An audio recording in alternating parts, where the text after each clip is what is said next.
Malayalam big boss season 7 വലിയ രീതിയിലുള്ള പ്രശ്നങ്ങളാണ് ഇപ്പോൾ നടന്നുകൊണ്ടിരിക്കുന്നത്. നമ്മുടെ രേണു ചേച്ചിയെ അക്ബർക്ക സെപ്റ്റി ടാങ്ക് എന്ന് വിളിച്ചു എന്ന് പറഞ്ഞുകൊണ്ടാണ് രേണു സുധി വളരെയധികം വിഷമിച്ച് ബിഗ് ബോസ് വീട്ടിൽ നിൽക്കുന്നത്.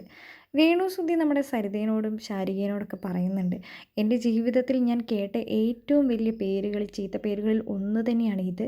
ഇതെനിക്ക് ഭയങ്കര വിഷമായി എന്ന് പറയുന്നുണ്ട്. അങ്ങനെ നമ്മുടെ സരിതയും ശാരികയൊക്കെ രേണു സുധി ആശ്വസിപ്പിക്കുന്നുണ്ട്. പക്ഷേ രേണു സുധി പറയുന്നുണ്ട്, ഇത് കേരളത്തിലെ എല്ലാ ജനങ്ങളും കാണുന്നുണ്ട്. അങ്ങനെ ക്യാമറയുടെ മുമ്പിൽ വന്ന് രേണു പറയുന്നുണ്ട്, ഇത് നിങ്ങൾ ഓരോരുത്തരും കേട്ടിട്ടുണ്ടാവും. എനിക്ക് നിങ്ങളോട് മാത്രമാണ് പറയാൻ, വിവാഹം കഴിഞ്ഞ് ഭർത്താവ് നഷ്ടപ്പെട്ട അല്ലെങ്കിൽ ഭർത്താവ് ഇട്ടിട്ട് പോയ ഓരോ ഭാര്യമാരോടുമാണ് എനിക്കിത് പറയാനുള്ളത്. അവർ എത്ര കഷ്ടപ്പെട്ടായിരിക്കും തങ്ങളുടെ മക്കളെ നോക്കുന്നത്. എന്നിട്ട് അയാൾ എന്നെ വിളിച്ചത് സെപ്റ്റി ടാങ്ക് എന്നാണ് വിളിച്ചിരിക്കുന്നത്.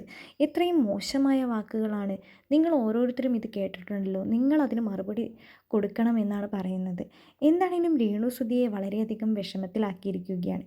ബിഗ് ബോസ് വീട്ടിലെ എല്ലാവരും ഇതിനെക്കുറിച്ച് പറയുന്നുണ്ട്.